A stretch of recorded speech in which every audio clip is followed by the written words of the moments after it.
Rabbi Elimelech of Lezansk composed a rather long introductory tefillah, which is beautiful.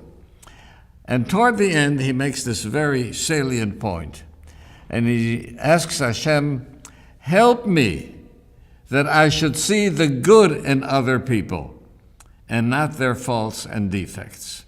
Because as we practice seeing the good in other people and not their defects, then we can also anticipate that Hashem will see the good in us and look away from our defects.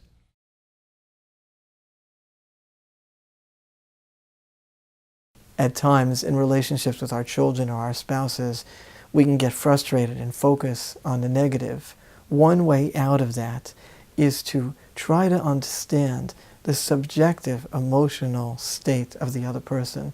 What are they motivated by? Because most of the time, people have good reasons for what they're doing. Good in a sense, not that it's logical, although sometimes it can be, but good in a sense that there's a valid reason from their point of view and from their worldview why they're doing it, why they may need to do it, why they might have to do it. And that's okay. You can disagree. Ask the person in a respectful and open-minded and curious way, what does this mean to you? How come this thing, whatever it is you're fighting about, how come this thing is so important? I see it's important to you. I want to understand better.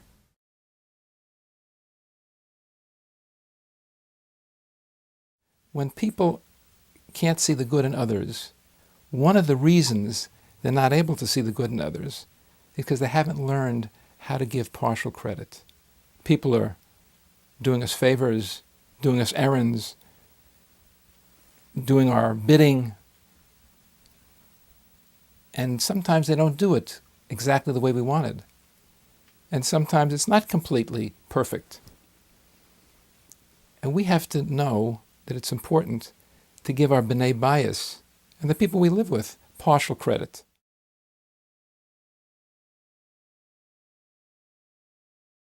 Sometimes the negativity we have towards other people is based on the inability for us to accept differences. People don't do things the same way. We have different backgrounds, different cultures, different personalities. And we need the humility to understand that just because we do things a certain way doesn't mean that's how others do it. And so acceptance of how things are done differently by other people will help us keep the negativity out and be able to be accepting of others.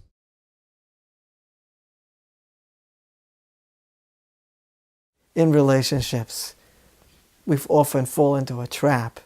We get frustrated with the person. But the problem is, we don't really understand the other person. It's important to take the time to have an open mind and truly try to understand where the other person is coming from, to the point that we can actually say over to them what we've heard, what we understand about why they say what they say, or why they're doing what they're doing. And if we can do that, that's the beginning of a good conversation.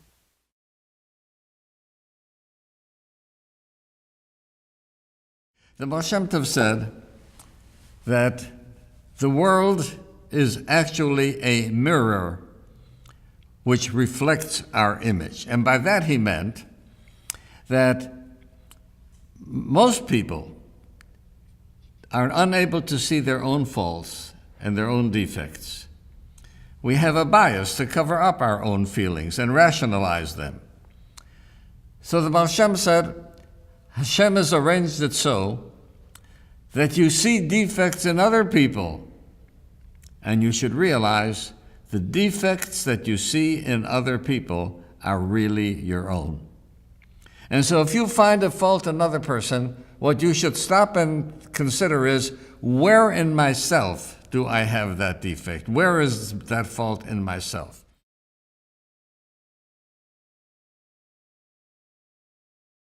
We see when people invest themselves, their energy in a project, that they see all the good that the project has to offer. If we could take the same concept and invest in the people with whom we have difficulty, we'll start seeing all the good in them. Derech Eretz Zuta makes this point by saying, if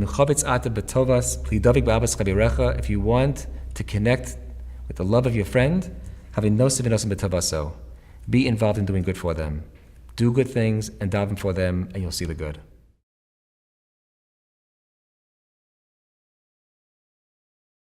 People who are overly self-critical and always finding fault with themselves very often have a tendency to be critical of others, to see their faults, and be unable to appreciate their milas and their positive qualities.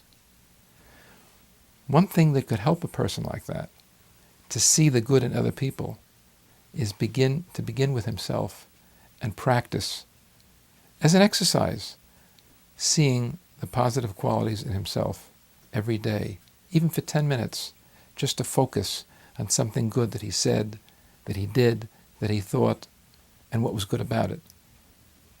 And by being able to see and acknowledge and recognize his own good qualities, his own milas, his own gifts and talents and strengths, it can help him to be able to see the good in others.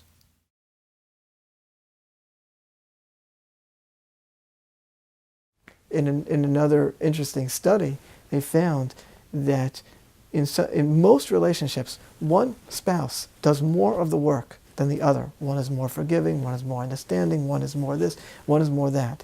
And those relationships were fine. Both people were happy. It's perfectly fine. The notion that things have to be fair is an illusion, and that if we chase after it, we're less happy. When people are keeping score and say, I did this for you yesterday, why can't you do this for me today? Those are the relationships that are unhappy.